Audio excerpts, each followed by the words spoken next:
the high, gray-flannel fog of winter closed off the Salinas Valley from the sky and from all the rest of the world. On every side it sat like a lid on the mountains and made of the great valley a closed pot. On the broad level land floor the gang plows bit deep and left the black earth shining like metal where the shares had cut. On the foothill ranches across the Salinas River, the yellow stubble fields seemed to be bathed in pale cold sunshine, but there was no sunshine in the valley now in December. The thick willow scrub along the river flamed with sharp and positive yellow leaves. It was a time of quiet and of waiting. The air was cold and tender. A light wind blew from the southwest so that the farmers were mildly hopeful of a good rain before long, but fog and rain do not go together. Across the river on Henry Allen's foothill ranch there was little work to be done, for the hay was cut and stored, and the orchard were plowed up to receive the rain deeply when it should come. The cattle on the higher slopes were becoming shaggy and rough-coated.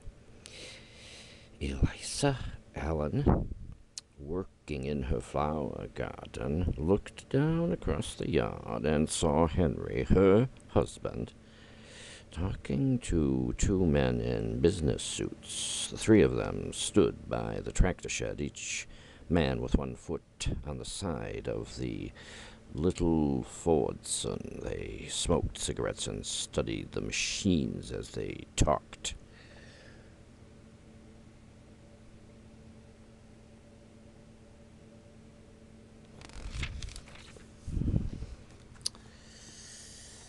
Elsa watched them for a moment and then went back to her work. She was 35. Her face was lean and strong, and her eyes were as clear as water.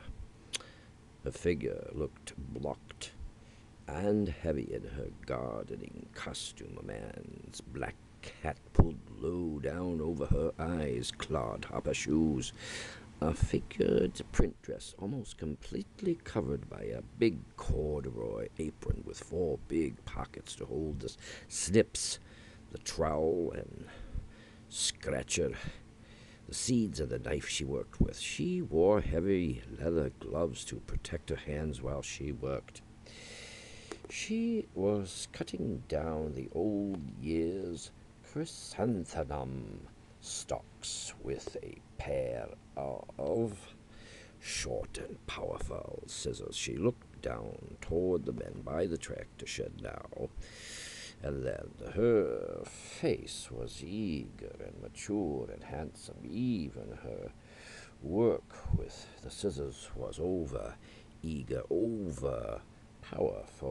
The chrysanthemum stem seemed too small and easy for her energy. She brushed a cloud of hair out of her eyes with the back of her glove and left a smudge of earth on the cheek in doing it. Behind her stood the neat white farmhouse with red geraniums, close banked around it as high as the windows. It was a hard-swept-looking little house with hard-polished windows and a clean mud mat on the front steps.